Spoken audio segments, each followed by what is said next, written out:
Somewhere in the sprawling tobacco counties of eastern Virginia, courthouse records from the 1790s contain birth certificates that should not exist. 37 children, all documented as white, all bearing the surnames of prominent planter families, all sharing one biological father, a man legally classified as property. The documents survived 2 fires, a flood, and 3 attempts to have them sealed by court order. Local historians discovered them in 1889, then watched as they vanished from public access within a week. What those records revealed about power, silence, and the architecture of an unspeakable arrangement would force us to reconsider everything we thought we understood about that era. Before we continue with the story of the man the records only ever called number 47. If you're watching from Virginia or anywhere in the South, leave a comment telling us your state. This story will make you look at your local history differently. Now, let me take you back to where this impossible situation began. In 1774, the Rappahannock River region was a landscape defined by contradictions.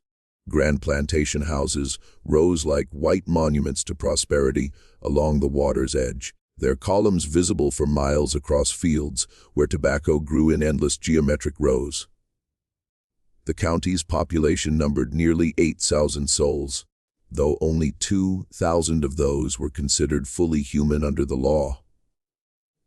This was a place where wealth was measured in acres and in people, where the distance between the great house and the quarters could be crossed in 5 minutes, but represented an unbreachable chasm in every other sense. The Warfield plantation occupied 200 acres of prime bottomland. Its main house, a 3-story Georgian masterpiece that had taken 7 years to complete. Marcus Warfield had inherited the property from his father in 1769 along with 93 enslaved workers and debts that would take a decade to clear. He was 31 years old, educated at William and Mary, ambitious in the way that second sons often are when they unexpectedly inherit everything. His wife Catherine came from a declining Charleston family with an impressive name and little else. Their marriage had produced 1 daughter in 5 years, a fact that generated quiet speculation in the drawing rooms of neighboring estates. The county's social structure was as rigid as its architecture. Perhaps 20 families who owned the majority of the land sat at the top. Below them, a scattering of smaller farmers, artisans, and merchants who aspired to join the planter class. And below that, the vast majority people who existed in ledgers as assets, their lives circumscribed by laws designed to prevent precisely what would unfold at the Warfield estate over the next 2 decades. In 1774, Marcus Warfield made a purchase that neighbors would remember as unusual even at the time. At the Richmond market, he paid premium price for a young man of about 20 years, tall, uncommonly well-proportioned, with features that suggested mixed ancestry several generations back. The bill of sale listed him only as male, healthy, field-suitable, but Warfield had him assigned to the house staff immediately, an appointment that raised eyebrows among the overseers who knew the rigid hierarchies of plantation labor. The household staff at that time consisted of 12 people: cooks, maids, valet, a coachman, a nurse for the child. They lived in quarters behind the main house, close enough to be summoned at any hour, but separate enough to maintain the fiction of distance. The new arrival, given the work named Joseph by the house steward, was assigned to assist with heavy labor, moving furniture, maintaining the grounds, tasks that kept him visible around the main house throughout the day. Catherine Warfield was 26 that summer, a woman whose portrait from the period shows delicate features and an expression of studied composure. Letters she wrote to her sister in Charleston reveal an educated woman fluent in French, read in contemporary literature, and deeply conscious of her position. She managed the household with efficiency, maintained correspondence with relatives, and presided over the small social gatherings that the plantation hosted. Her marriage was, by the standards of the time, unremarkable, cordial, appropriate, and emotionally distant in the way that was expected of such arrangements. What happened next unfolded so gradually that no single moment marked the beginning. There were errands that required Joseph's presence in the main house, conversations that Catherine initiated about household matters, moments when Marcus was away on business in Richmond or Williamsburg for days at a time. The household staff later testified to nothing unusual, only that Mrs. Warfield had taken to giving Joseph his instructions, personally rather than through the house steward, and that certain tasks seemed to require his attention specifically. The first pregnancy was announced in the spring of 1775 as tensions with Britain escalated into open conflict. Marcus Warfield expressed pleasure at the prospect of a son. The child, born in December of that year, was a healthy boy with fair skin and dark eyes. They named him Marcus Jr. Nothing in the birth was remarkable. Nothing in the county registry suggested anything other than a legitimate heir to the Warfield estate. But in the quarters, whispers had already begun. The timing of Catherine's seclusion, the resemblance some claimed to see in the infant's features, the particular attention she paid to Joseph's comfort and positioning in the household. These were dangerous observations to voice, the kind that could result in a whipping or sale if they reached the wrong ears. So they remained whispers, passed only among those whose lives depended on reading the invisible currents of power in the great house. The second pregnancy followed 18 months later, another son, then a third. By 1780, Catherine Warfield had given birth to 5 children, all documented as legitimate heirs of Marcus Warfield, all suspiciously robust in a time when infant mortality among the planter class often reached 30%. Marcus himself seemed pleased with his expanding family, his public reputation, enhanced by his apparent virility, and the promise of multiple sons to inherit portions of the estate. But the neighboring estates were beginning to notice patterns. The Bradfords, whose property adjoined the Warfields' eastern border, remarked on the frequency of Catherine's pregnancies. The Suttons, whose matriarch had known Catherine since childhood, noted in letters that the Warfield children seemed uncommonly healthy, as if blessed by some vigor not typical of our families. These observations were made carefully, without direct accusation. But the subtext was clear to those who understood the coded language of plantation society. The truth began to crystallize in 1783 when something unprecedented occurred at a neighboring plantation. Rebecca Bradford, wife of Thomas Bradford and cousin to Catherine Warfield, announced that she too was expecting a child. This was surprising. The Bradfords had been married for 11 years without producing offspring, and Rebecca was approaching 40. But what shocked the local community came after the birth, when Rebecca's personal maid mentioned to another enslaved woman that Mrs. Bradford had requested that Joseph from the Warfield estate be loaned to help with heavy work during the late stages of her pregnancy when Mr. Bradford was frequently away with the militia. The Bradford child was born in April 1784. Those who saw the infant remarked on its unusual vigor, its strong constitution, and some, in very private settings, noted certain similarities to the Warfield children, the set of the eyes, the shape of the hands, the particular tone of the skin that suggested some heritage beyond the expected lineages. This might have remained one more hidden reality in a world full of them, except that it happened again.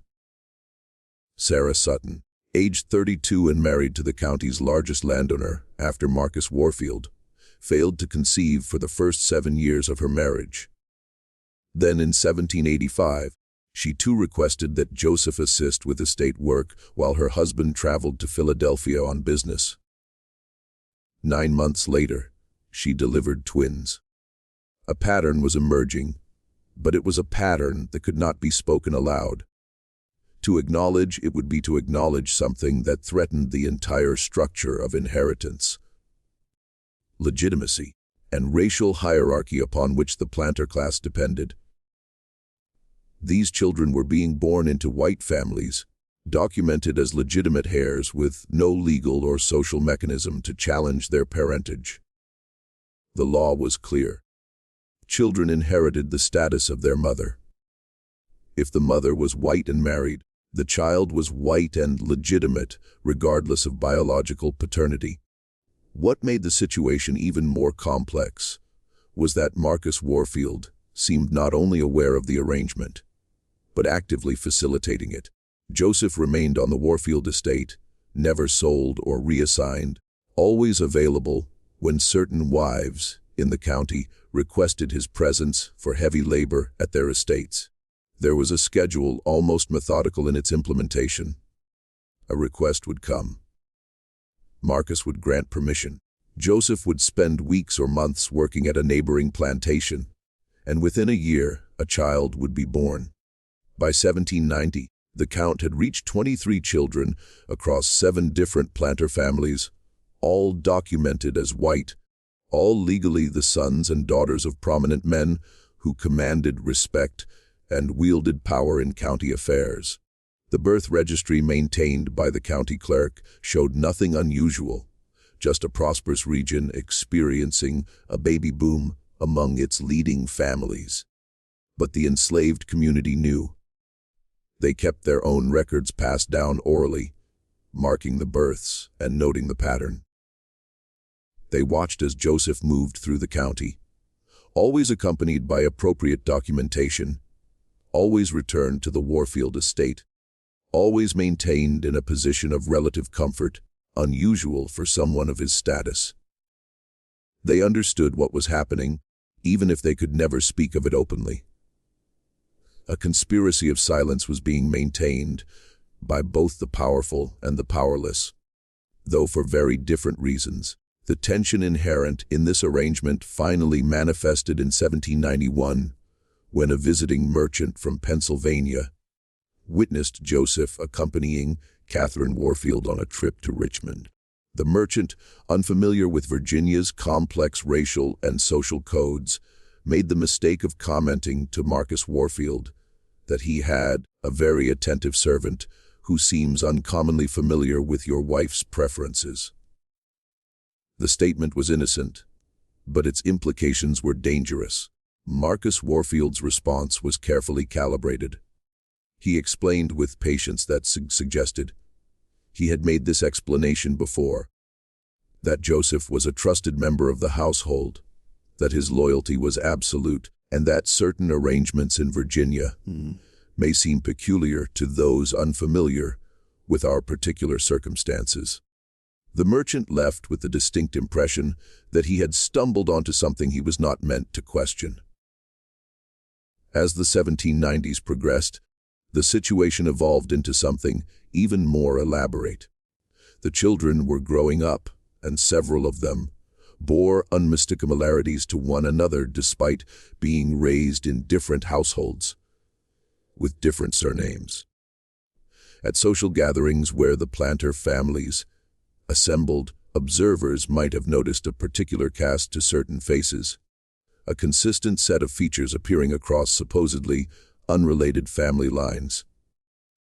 The Warfield children remained the most numerous. Catherine had given birth to 11 children by 1795, all documented as fathered by Marcus. But the Bradford family now claimed 4 children. The Suttons had 6, and 3 other families in the county had each added 2 or 3 to their respective lineages. The mathematics were remarkable. 37 children born to 7 different white women over a 20-year period, all thriving, all absorbing education and inheritance rights as their mother's legitimate offspring. Joseph himself had aged into his 40s, still maintained at the Warfield estate in a position that defied the usual trajectory of enslaved labor. He was not worked in the fields. He was not hired out for cash income as was common with skilled workers. He was kept available, well, fed, housed in quarters better than those provided to the overseers. And he remained silent. There is no record of him ever speaking about the situation to anyone, even to others in the enslaved community. What drove this arrangement? The question haunted those who observed it from a safe distance. Some theories suggested that Marcus Warfield had been rendered infertile by a childhood illness, and that rather than face the social death of being unable to produce heirs, he had engineered this solution. Others proposed that it was Catherine who wielded the true power, that she had somehow leveraged knowledge or leverage over her husband to force his complicity. Still others imagined a more mercenary explanation, that Marcus was being paid by the other planters to maintain Joseph's availability, turning his wife's fertility and Joseph's genetics into a profitable enterprise. The truth, insofar as it can be determined from fragmentary records, appears to be some combination of all these factors. Marcus Warfield's medical history, revealed in letters to a physician in Charleston, confirms that he suffered a severe fever at age 17 that left him with diminished capacities in certain respects. Catherine's letters to her sister suggest a woman who understood her position and wielded what power she had with calculation. I have secured certain arrangements that ensured my comfort and Marcus' continued position in society. It is not love, but it is sustainable, and Joseph existed at the center of this arrangement as both crucial participant and complete non-entity in legal terms. He had no rights, no voice, no ability to refuse or negotiate. Yet he was treated with a care that recognized his unique value. When a traveling slave trader offered Marcus an enormous sum for Joseph in 1794, Marcus refused without hesitation. Joseph was not for sale. He was too valuable as he was. The conspiracy extended beyond just the immediate families. The county physician who attended all the births knew. The midwives who assisted knew. The house slaves who witnessed the comings and goings knew. The overseers who documented Joseph's movements knew, and they all maintained silence, bound by either complicity, fear, or the understanding that to speak would be to unravel the social fabric they all depended upon. But silence has a weight to it, and as the children grew into adolescence, that weight became harder to bear. In 1798, the eldest Warfield son, Marcus Jenner, now 23, announced his engagement to a young woman from a prominent Fredericksburg family. The marriage would unite two fortunes, secure valuable political connections, and produce the next generation of the Warfield line. But those who looked closely at Marcus Jenner might have noticed something in his features, something that would continue into his own children, a shadow of inheritance that legal documents could never fully erase. The full scope of the arrangement might never have been documented if not for a convergence of circumstances. In 1799, the Warfield plantation was experiencing financial difficulties. Tobacco prices had collapsed and Marcus' expansion plans had left the estate heavily mortgaged. He began the painful process of liquidating assets, which in the Virginia of that era meant selling people. The sale notices went up in Richmond and Williamsburg. The Warfield estate would be selling 30 enslaved workers to settle debts. The list was posted publicly, as required by law, with each person's name, approximate age, and skills. Joseph's name appeared on the list, described as male, 45 years, house service, excellent health. The announcement created panic among the other planter families. If Joseph were sold to someone outside the county, the arrangement would be broken. Worse, if he were sold to someone who understood his unique situation, he might become a source of blackmail or exposure. Within a week of the notice being posted, Marcus Warfield received visits from Thomas Bradford, Edmund Sutton, and representatives from 3 other families. What they discussed was never recorded in writing But the outcome was documented. Joseph's name was removed from the sale list. In its place, a complicated financial arrangement was structured whereby the participating families would provide loans to the Warfield estate at favorable terms, secured against future tobacco crops. Marcus would retain ownership of Joseph. The arrangement would continue, but something had shifted. The near catastrophe had forced everyone involved to confront the fragility of their conspiracy. A single financial crisis had nearly exposed everything. What if Marcus died unexpectedly? What if one of the wives, in a moment of guilt or anger, decided to confess to a minister? What if Joseph himself, after years of silent cooperation, decided to speak? It was Catherine who apparently proposed the solution. In late 1799, she suggested that Joseph be formally manumitted, granted freedom, but with conditions attached. He would be freed legally, removing the possibility of his being sold. But he would remain on the Warfield estate as a paid servant, bound by a contract that ensured his continued availability and silence. The other families agreed to contribute to his annual salary. Joseph himself was presented with this arrangement as a fait accompli, whether he desired it or not, because his freedom served everyone's interests better than his continued enslavement. The manumission papers were filed in January 1800.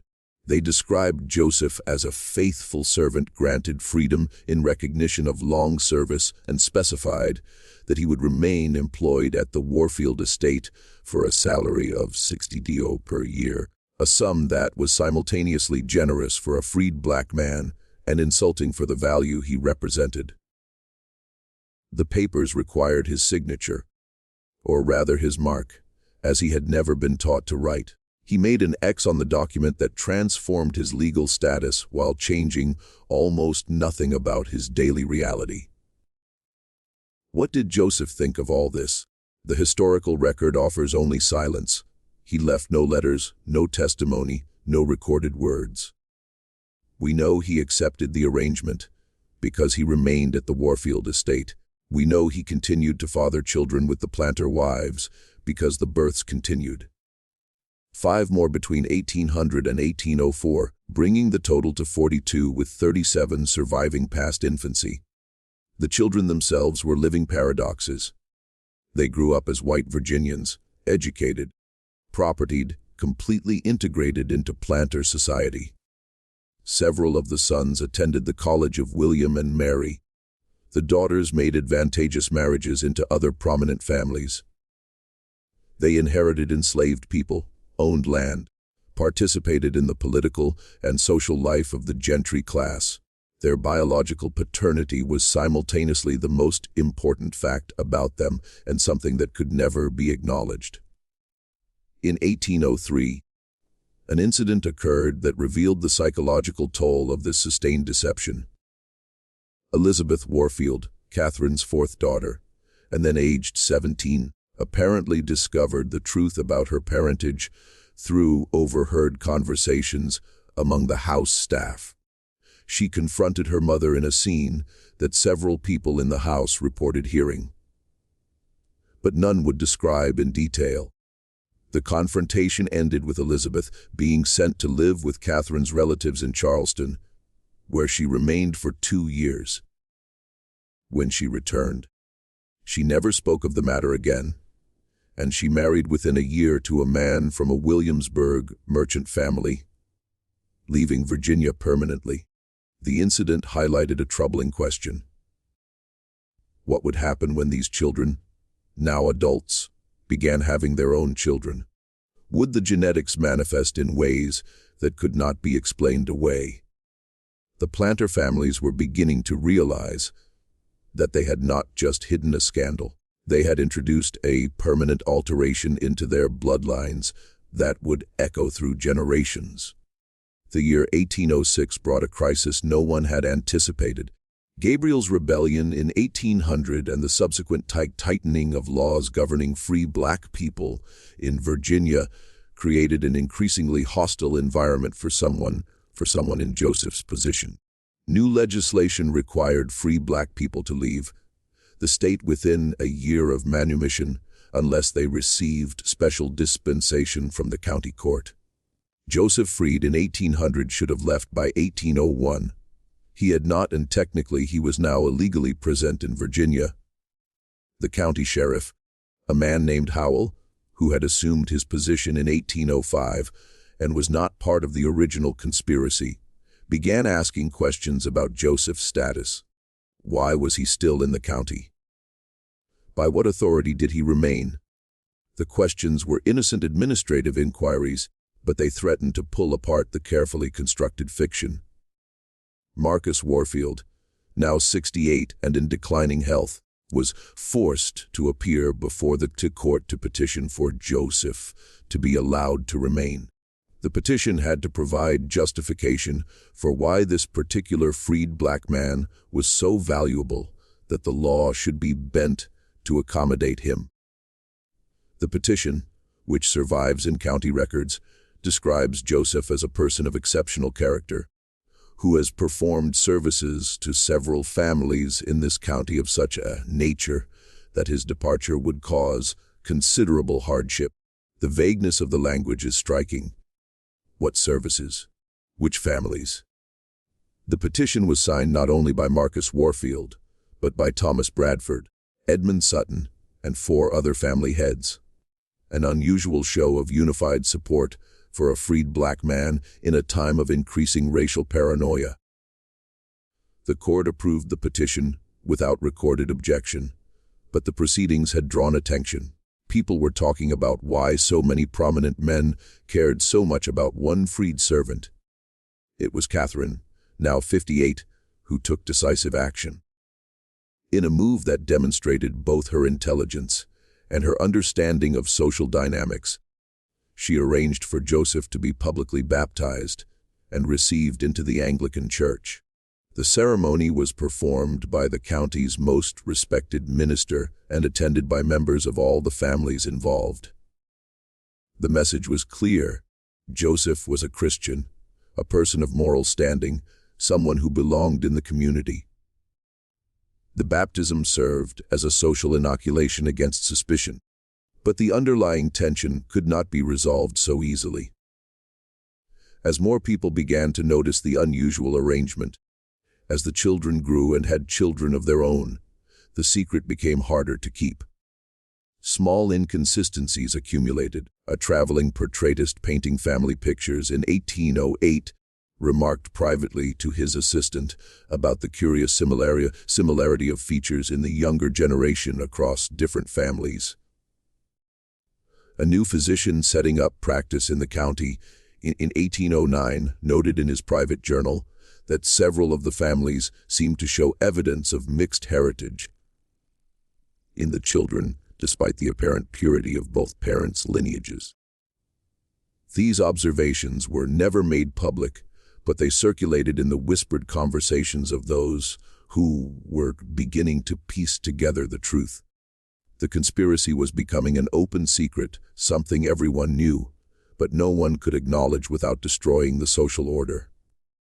In 1810, a crisis erupted that nearly ended everything. One of the Bradford sons, aged 26 and recently returned from 3 years studying in Philadelphia, announced at a family dinner that he had become an abolitionist. He declared his intention to free the enslaved people he had inherited from his grandfather and to publicly advocate for emancipation. This was dangerous enough, but his father's panicked reaction suggested something more. Thomas Bradford took his son to his study, and what transpired there is unknown. But the son emerged pale and shaking. He left Virginia within a week and never returned, moving to Ohio, where he established himself as a merchant and never mentioned his Virginia family again. What had Thomas Bradford told him? Almost certainly, he had revealed the truth about the son's own parentage, that he was not Bradford's biological son, that his claim to the family inheritance rested on a lie, and that to become an outspoken abolitionist would inevitably lead to questions about his own background. that would destroy not only his position, but his mother's reputation and the legitimacy of his siblings. The young man's sudden departure and permanent silence suggests the devastating effectiveness of this revelation. The beginning of the end came in 1812, as the United States entered war with Britain and Virginia mobilized its militia. Marcus Warfield died in March of that year, age 74, and his death triggered a series of events that would finally bring the truth into the light. The funeral was held on a cold morning when fog rolled in from the Rappahannock, shrouding the plantation in gray. Every prominent family in the county attended, a show of respect for a man who had been a pillar of their community for over 4 decades. The enslaved workers lined the path to the family cemetery, heads bowed as custom demanded. Joseph stood among them, though his position was ambiguous, technically free, practically bound, legally separate, but functionally essential to the assembled family's carefully maintained fictions. Catherine wept at the graveside, but those who watched closely noted something performative in her grief. She was 74 herself, frail in recent years, and the elaborate deception that had structured her entire adult life was about to collapse about its own weight. Marcus had been the architect of their arrangement, the one who had managed the other family's expectations and maintained the financial structures that kept everyone invested in silence. Without him, the conspiracy lacked a coordinator. The will was read in April in the Warfield house drawing room with all 11 surviving children present. The attorney, a man named Havisham, who had served the family for 20 years, read through the standard provisions with practiced efficiency, the plantation and majority of assets to Marcus Jenner, smaller bequests to the other sons, dowries for the daughters, who remained unmarried, a pension for Catherine, all of it predictable, appropriate to a wealthy planter's estate. Then Havisham reached the codicil, added just 3 months before Marcus's death. His voice faltered slightly as he read, "To the faithful servant Joseph, in recognition of services rendered across many years to this family and to my dear friends who have shared in my fortune, I bequeath the sum of $5,000 to be paid from the estate within 6 months of my death." The room went silent. With $5,000 was more than many overseers earned in a lifetime. It was a sum that demanded explanation, and the will provided none beyond that carefully worded phrase, "Services rendered to this family and to my dear friends." Marcus Jenner stood abruptly, his face flushed. At 37, he had built his own reputation as a capable manager, expanding his inherited portion of the estate and establishing himself in county politics. But he was not a fool, and he understood immediately what his father had done. The bequest was both acknowledgement and trap. It confirmed Joseph's importance, while making his relationship to the family undeniable in legal records that would survive for generations. "This is inappropriate," Marcus Jenner said, his voice tight. Father must have been in declining mental capacity when he added this provision. The attorney shook his head. "I witnessed the codicil myself along with Dr. Morrison and Reverend Hughes. Your father was entirely lucid. He insisted on this provision specifically." Catherine spoke from her chair by the window, her voice surprisingly strong. "Your father knew what he was doing." The bequest stands. The tension in that room was suffocating. The children, adults now, with their own families and positions, looked at one another with dawning comprehension. Some had suspected for years. Others were only now beginning to understand. And several, including Marcus Jenner, had known the full truth since their late teens, when the burden of maintaining the family's reputation had been passed to them like a hereditary disease. The meeting dissolved without resolution. The children departed to their separate homes, the bequest hanging over all of them like a sword suspended by fraying thread. Within days, The news had spread through the county's social networks. People were talking openly now, speculating about why Marcus Warfield would leave such a fortune to a freed black man. The explanations offered ranged from the mundane, Joseph had saved Marcus's life at some point, to the scandalous whispers that had circulated for years, but never been spoken in polite company. Thomas Bradford, now 71 and in poor health, summoned his sons to a meeting. What he told them has never been recorded directly, but the family's papers include a letter from his eldest son to a brother in Kentucky dated May 1812. Father has confessed matters regarding our parentage that I cannot commit fully to paper. Suffice to say that the Warfield bequest has exposed secrets that several families have maintained for decades. We are discussing how to manage the situation, but I fear the revelation is inevitable. Edmund Sutton took a different approach.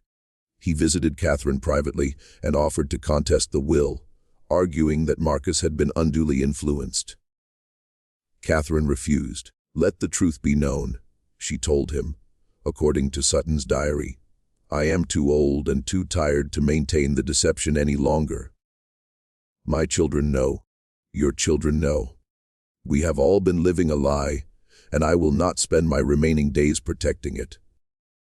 Sutton was horrified by her fatalism, but he could not control her. And in truth, Catherine's exhaustion with the conspiracy was understandable. She had spent 40 years managing an impossible situation, coordinating lies, maintaining appearances, ensuring that 7 families remained aligned in their mutual deception. Marcus's death had freed her from the obligation to continue. She was ready to let the structure collapse, whatever the consequences. In June, Catherine made a decision that would accelerate everything. She began sorting through her private papers, preparing to have them archived with the County Historical Society. Among those papers were letters, shockingly explicit letters, that documented her side of the arrangement. She had kept them hidden in a locked box that only she could access, perhaps as insurance, perhaps as confession to a future she would never see. One letter in particular, written to her sister in Charleston in 1795, laid out the truth with clinical precision. "Marcus has not been able to perform the duties of a husband since before we married, the result of a fever in his youth that left him incapable. The man Joseph, who lives on our property, has given me 11 children and has provided similar service to Rebecca Bradford, Sarah Sutton, and others whose names I will not commit to paper. Marcus accepts this because his pride depends on being thought capable of fathering heirs. The other families participate because their wives were also unable to conceive with their husbands, or because the husbands themselves were incapable. It is a collective secret sustained by mutual need and enforced by mutual vulnerability. We are all complicit, and we are all trapped." Catherine showed this letter to her eldest daughter, Amelia, age 31, and asked her what she thought should be done with it. The question was both genuine inquiry and test. What Amelia decided would reveal whether the next generation would maintain the conspiracy or let it die. Amelia read the letter 3 times, sitting in her mother's parlor while afternoon light slanted through the windows. Her own children were playing in the garden outside, 3 boys and a girl, all documented as the legitimate offspring of her husband, Richard Cavendish, though Amelia had long suspected the truth about her own parentage. The letter confirmed what she had intuited since adolescence. "Mother," Amelia said finally, "if you preserve this letter, it will destroy our family's reputation. Every one of us will be questioned. My brothers will lose their positions. My sisters will be ostracized. My own children will be marked as illegitimate." Catherine nodded. "I know, but I am also tired of the lie. Your father built this arrangement, and it has sustained us all, but it has required constant vigilance and absolute dishonesty. I have lived my entire adult life in fear of discovery. I would like to die having told the truth. Then burn the letter and tell me the truth yourself. Amelia suggested, You do not need to preserve it for posterity. But Catherine shook her head. If I burn it, the truth dies with me, and the lie continues into your generation and beyond. Someone must know. Someone must preserve the record, even if it cannot be publicly acknowledged. The conversation ended without resolution. But Amelia left with the letter in her possession. For weeks, she struggled with what to do. She discussed it with her husband, who was horrified and insisted it be destroyed. She consulted with her brother Marcus Jeter, who threatened legal action if she made the letter public. She even, in a moment of desperation, showed it to Reverend Hughes, the county's Anglican minister, seeking spiritual guidance.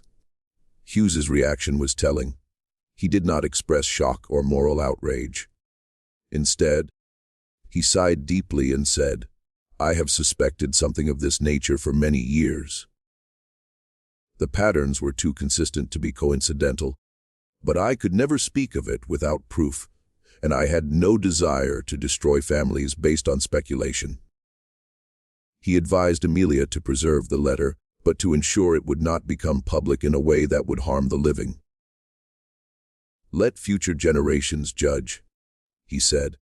We are too close to the situation to handle it justly. Catherine died suddenly in September 1812.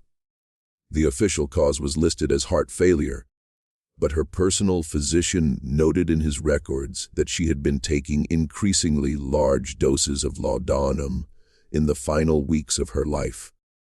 Whether her death was suicide or accidental overdose remains ambiguous, but the timing, just as the scandal was reaching critical mass, suggests a woman who chose her exit rather than face the consequences of revelation. Her death brought all the tensions to a head. The sorting of her effects fell to her daughters, and Amelia made a decision that would haunt the family for generations. She took Catherine's letter to the county clerk and demanded that it be entered into the official record as part of Catherine's estate papers. The clerk, a young man named Patterson, who had held the position for less than 2 years, was terrified by the implications. He understood immediately that this letter, if entered into public records, would expose the most prominent families in the county to scandal that could destroy them. But he also understood that refusing to file it would be a dereliction of his legal duty and could cost him his position. Patterson brought the matter to Judge Harrison, the county's senior magistrate, and himself a member of the planter class. Harrison read the letter in his chambers, his face growing progressively paler. He was 63 years old, had presided over the county court for 20 years, and had never encountered a situation with such far-reaching implications. This cannot be made public, Harrison said finally. The damage would be catastrophic. With respect, Your Honor, Patterson replied. Virginia law requires that all documents submitted as evidence in estate settlements be maintained as public record. I cannot legally refuse to file this letter without a court order sealing it. Harrison considered this. A court order sealing the letter would require a hearing, which would require explaining why the letter needed to be sealed, which would effectively publicize its contents. The legal mechanisms designed to ensure transparency were now preventing the secrecy that Harrison wanted to maintain. File it, Harrison said finally. But file it under Mrs. Warfield's maiden name, Catherine Thornton. Place it in the section dealing with Charleston correspondence, not with the Warfield estate papers. Make it technically accessible, but practically invisible. Patterson understood the instruction. Hide the letter in plain sight. Buried in bureaucratic misfiling where only someone specifically searching for Catherine's maiden name in connection with Charleston records would ever find it. The letter would be preserved, satisfying both legal requirements and Amelia's desire to maintain some record of truth, but it would be effectively invisible to casual researchers. The filing process, however, required that multiple clerks and court officials read the letter to determine proper categorization. Within 2 weeks, every person of standing in the county knew the truth. The secret was no longer secret, though it remained unofficially acknowledged. People began looking at the prominent families differently, counting children, noting resemblances, reconstructing timelines. The social dynamics shifted in ways both subtle and profound. Invitations that had routinely gone to certain families were quietly withdrawn. Business partnerships dissolved without explanation. Political alliances fractured. The county was experiencing a slow motion social earthquake, with families repositioning themselves relative to the scandal without ever explicitly acknowledging what they were doing. Joseph's position became untenable. He had remained at the Warfield plantation after Marcus's death, still employed, still living in his quarters behind the main house.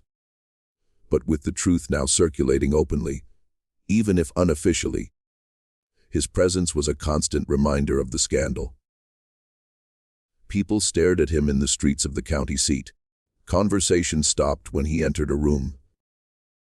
The protection that Marcus had provided was gone and Catherine was dead. He was exposed and vulnerable in ways he had never been, even during his years of legal enslavement.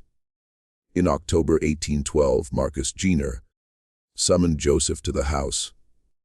The meeting was witnessed by 2 of Marcus Jenner's brothers, apparently to ensure there would be corroboration of whatever was said.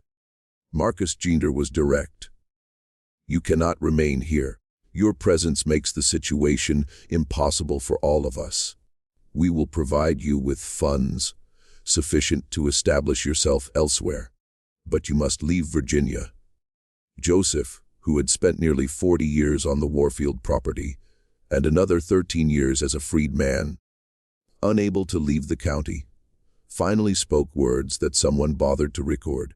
One of the brothers present wrote down the exchange in a letter to his sister. Joseph asked where he was supposed to go. Marcus said Philadelphia, where the free black community would accept him. Joseph asked if he had a choice. Marcus said no. Joseph asked if he would be able to return. Marcus said not in his lifetime. Joseph nodded and said, "I understand. I have always understood." Then he left the room. The funds were assembled in November.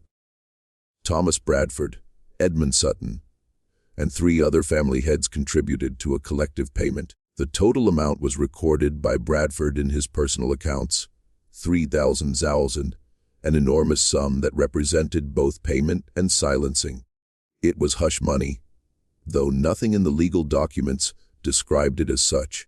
The payment was structured as charitable support for Joseph's relocation and establishment of new life circumstances, with no mention of why such charity was necessary or what it was intended to purchase. Joseph left Virginia in January 1813, traveling by coach to Richmond and then by ship to Philadelphia. 2. Several accounts from the period place him in Philadelphia's Southwark district, where a large community of free black people had established churches, mutual aid societies, and businesses. But Joseph left no paper trail beyond that.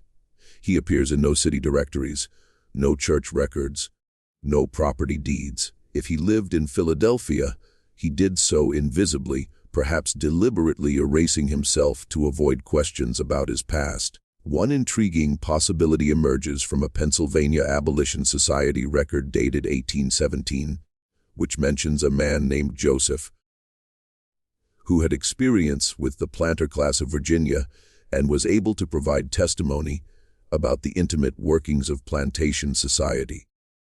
The man described in the record was approximately the right age and declined to give his surname, which was common among formerly enslaved people who rejected the names their enslavers had given them. The record notes that he was reluctant to speak of personal matters, but knowledgeable about the structures of power and secrecy that maintain the peculiar institution. Was this the same Joseph? The timeline fits, and the description, knowledgeable but reticent, experienced but unwilling to discuss personal history, matches what we know of Joseph's character and circumstances. But there is no definitive proof. The man in the Pennsylvania record disappears from the historical record after 1817, just as the Joseph of Virginia disappeared after 1813. Back in Virginia, the families attempted to reconstruct their social positions in the aftermath of the revelation. The strategy they employed was remarkable in its cynicism and its effectiveness. They maintained absolute public silence while privately acknowledging everything. No one denied the letter's contents. No one challenged the truth of Catherine's confession, but no one spoke of it openly either. The scandal existed in a strange liminal space, universally known, but never officially confirmed. The legal protections that had sustained the conspiracy during its active phase now protected it in its aftermath. To challenge the legitimacy of any of the 37 children would require proving adultery, which would require naming Joseph as the biological father, which would require public acknowledgement of the arrangement. But such acknowledgement would harm not just the families involved, but the entire structure of inheritance and legitimacy upon which Virginia's planter class depended. If it could happen to the Warfields, the Bradfords, the Suttons, families of unquestionable respectability, then how many other families might be hiding similar secrets? The planter class had a collective interest in maintaining the fiction of legitimacy, because to unravel one family's claims was to threaten everyone's claims. The conspiracy of silence evolved into something even more insidious, a conspiracy of mutual vulnerability, where everyone's complicity protected everyone else's position. The children, now adults with their own children and grandchildren, navigated this strange reality in different ways. Some chose exile, moving to frontier areas where their backgrounds were unknown. Marcus Jr. sold his portion of the Warfield estate in 1815 and moved to Kentucky, establishing himself as a horse breeder and never returning to Virginia. 2 of his brothers went to Tennessee. 3 of the Bradford offspring relocated to Georgia and Alabama, carrying their complicated inheritance to the expanding Cotton South. Those who remained in Virginia developed a particular psychological adaptation. They maintained their social positions through a combination of defiance and careful positioning. They attended church, participated in civic life, and dared anyone to challenge their standing. And because challenging them would require public acknowledgement of the scandal, no one did. They existed in a state of permanent tension, socially secure, but psychologically haunted, legally legitimate, but personally aware of their fraudulent origins. The next generation, born after 1813, were raised in a strange environment of spoken and unspoken knowledge. Parents told them carefully edited versions of their family history, omitting crucial details while leaving gaps obvious enough that intelligent children could deduce the truth. Some families were more forthcoming than others, but all maintained the fundamental lie that the children were legitimate heirs of their legal fathers, despite biological evidence to the contrary. Genetic inheritance, however, could not be controlled by legal documents or social conventions. As the children of the 37 grew into adulthood, certain physical characteristics became undeniable. The shape of the eyes, the structure of the face, the particular tone of skin that suggested mixed heritage. These appeared across family lines in patterns that could not be explained by the official genealogies. By the 1830s, careful observers might have noticed that members of supposedly unrelated families bore striking resemblances to one another, as if they shared a common ancestor, which of course they did. One particularly detailed observer was a portraitist named Samuel Ellis, who painted family pictures for Virginia's gentry throughout the 1820s and 1830s. His private notebooks discovered after his death contain observations that he never shared publicly. The Cavendish children bear remarkable resemblance to the Sutton children, particularly in the eyes and hands. The younger Bradford generation shows similarities to the Warfield cousins that suggest connection beyond marriage alliances. There is a consistent set of features appearing across multiple supposedly separate lineages, most notably a particular structure of the jaw and a distinctive coloring that appears in no portraits of the legal fathers. Ellis was astute enough to recognize what he was seeing, but prudent enough never to mention it to his clients. His business depended on pleasing the planter class, not exposing their secrets. But his notebooks preserve observations that confirm the genetic legacy of the arrangement. Joseph's features passed down through 2 and then 3 generations, creating family resemblances that contradicted official genealogies. The Civil War, when it came, scattered the families further. Some fought for the Confederacy, defending a social order built on the very system that had classified their biological father as property. Others fled north, perhaps recognizing the profound irony of their position. At least 2 of Joseph's sons, legally white, socially accepted biologically, the children of a man who had been enslaved, owned enslaved people themselves. They participated in the system that would have enslaved their father, that had enslaved their father, that existed simultaneously in their past and their present. The psychological implications of this are staggering. How did they rationalize it? How did they look at the enslaved people they owned and not see their father's experience? The evidence suggests they did it the same way the broader planter class did. Through carefully maintained cognitive dissonance, through appeals to law and custom, through the sustained fiction that legal categories reflected natural realities rather than social constructions. After the war, during Reconstruction, the social dynamic shifted again. The planter class lost much of its economic power, though it retained social prestige. The families connected to the scandal adapted as they had always adapted. They became merchants, lawyers, educators. They spread across the South and beyond, carrying their complicated genetics and even more complicated histories into new contexts where no one knew their origins.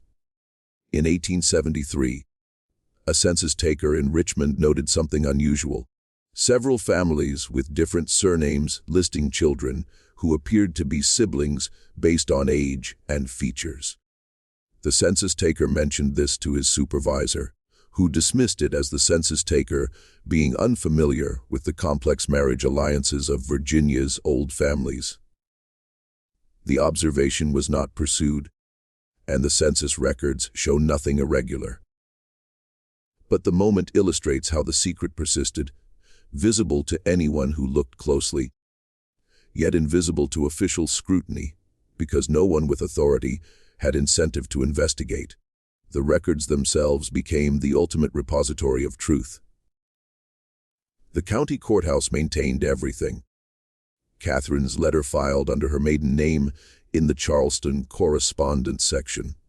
The birth certificates of 37 children listing their legal fathers. Joseph's manumission papers. Marcus Warfield's will with its revealing bequest. The petition for Joseph to remain in Virginia signed by multiple family heads. All of it preserved, cataloged after a fashion, technically accessible, but practically invisible. The courthouse survived fires in 1834 and 1867. Both times the records were rescued by clerks who understood their historical value.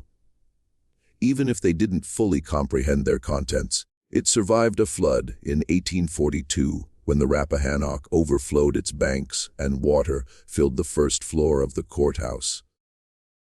The records were moved to the second floor, dried out and carefully preserved. It was as if some impulse toward historical truth persisted even in a society built on denial.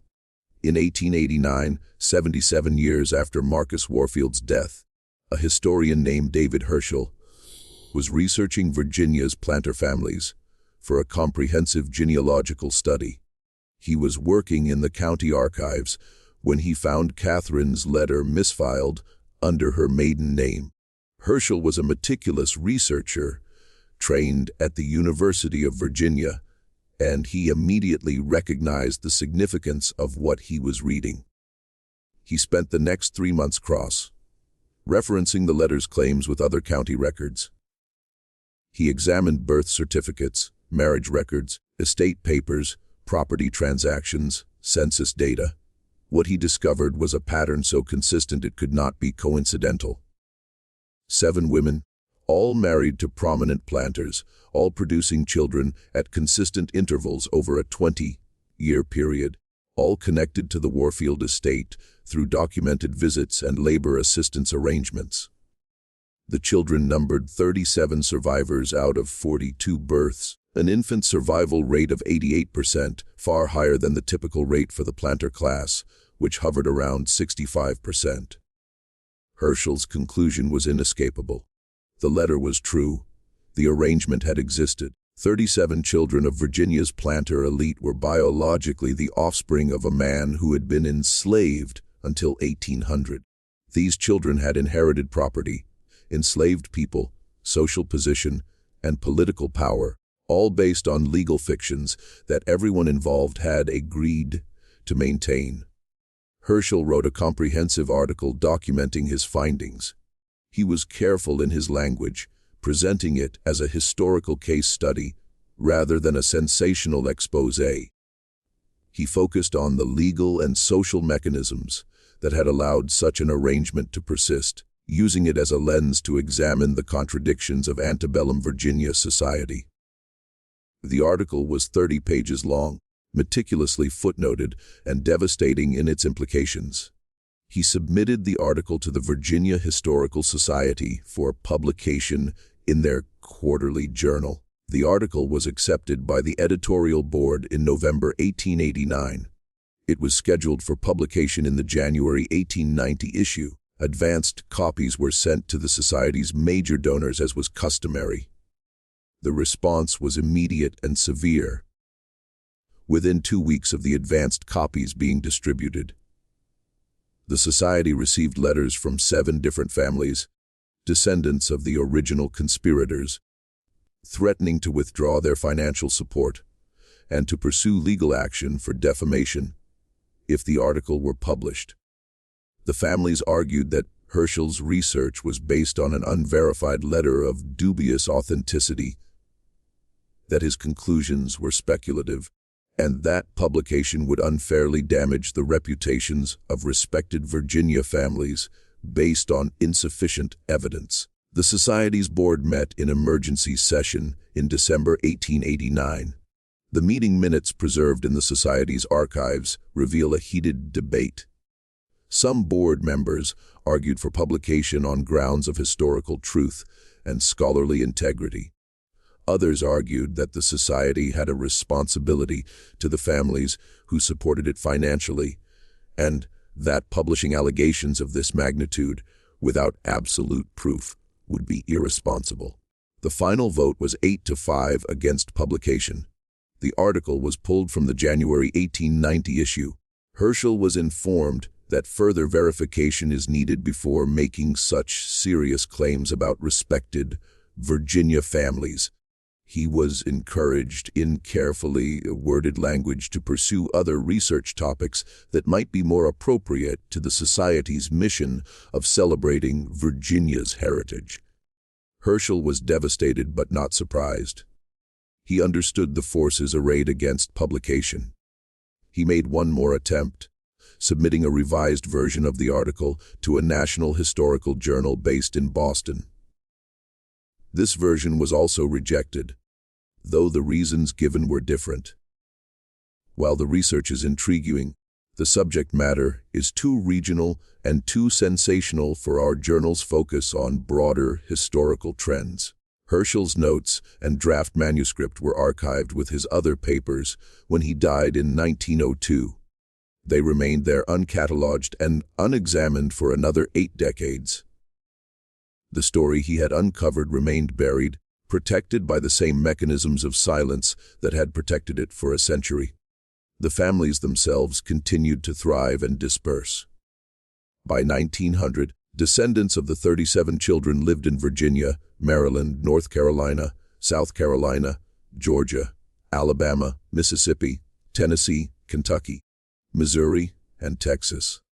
Some had moved to northern cities, New York, Philadelphia, Boston, where their backgrounds were unknown, and they could start fresh.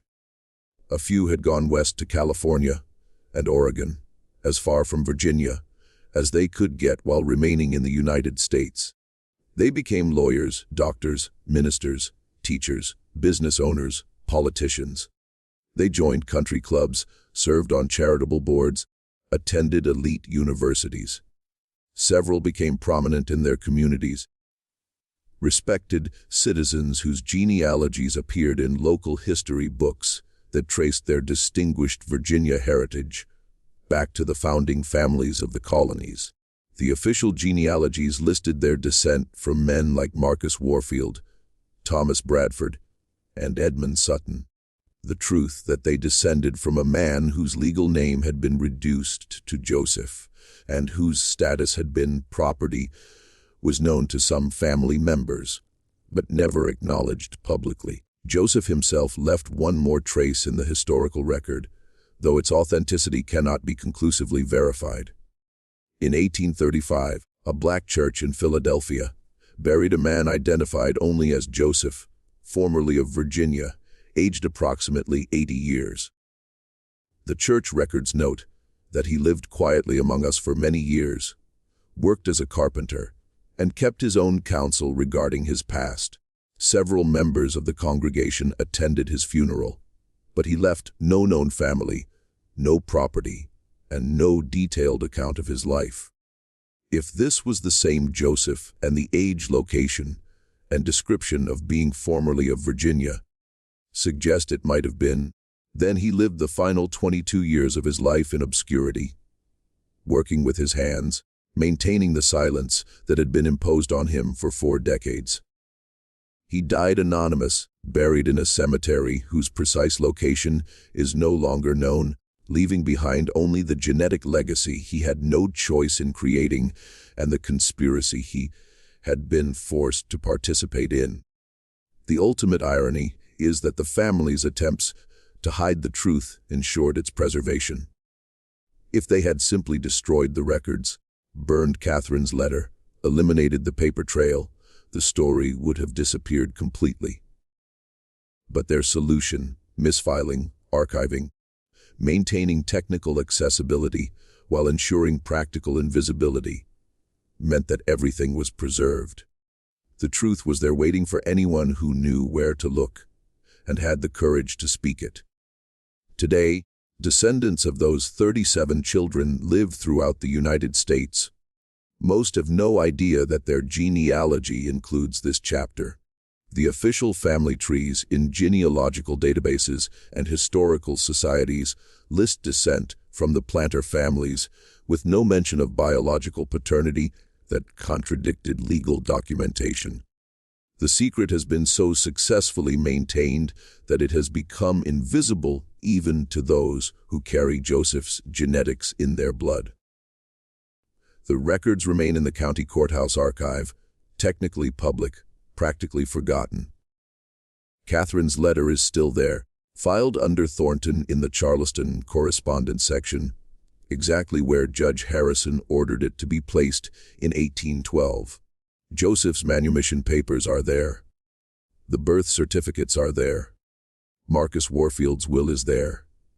All the pieces of the story, preserved in acid-free folders, waiting for someone to assemble them into a coherent narrative. What does this story tell us? It reveals the extraordinary flexibility of social systems built on rigid hierarchies. It shows how contradictions can be absorbed and maintained across generations when everyone with power has an incentive to preserve the fiction. It demonstrates that legal categories, race, legitimacy, inheritance are social constructions that can be manipulated by those with sufficient authority and motivation, and it suggests that American history contains many more such stories buried in archives, misfiled in records known to insiders, but never acknowledged publicly. The families that descended from this arrangement helped shape the South and, by extension, the nation. They participated in politics, business, culture, and society as white Americans of distinguished heritage. Their story is simultaneously exceptional. Few arrangements could have matched this one in scope and duration, and representative of the countless ways that race, power, and legitimacy were negotiated in the gaps between law and reality. Joseph himself remains the most mysterious figure in this entire story. We know what was done to him, what was required of him, and what he received in exchange. But we do not know what he thought, what he felt, or how he understood his own position in this arrangement. Was he a victim? Certainly, he had no power to refuse. Was he a collaborator? His participation was necessary for the arrangement to continue. Was he something more complex, a person navigating impossible circumstances with whatever agency he could claim? The historical record offers no answer, only the silence that he maintained throughout his life. What do you think of this story? Do you believe such arrangements were common in the antebellum South, hidden in the gaps between law and practice? How do you understand Joseph's position as victim, participant, or something defying simple categorization? And what does it mean that descendants of this arrangement still live among us, carrying genetics and histories they know nothing about? Leave your comment below and share your thoughts. If you found this exploration of hidden American history compelling, subscribe to the channel, hit the notification bell, and share this video with someone who appreciates the complex, uncomfortable truths that archives preserve. There are more stories like this waiting in courthouses and historical societies across the South, and we will continue to bring them into the light. See you in the next video.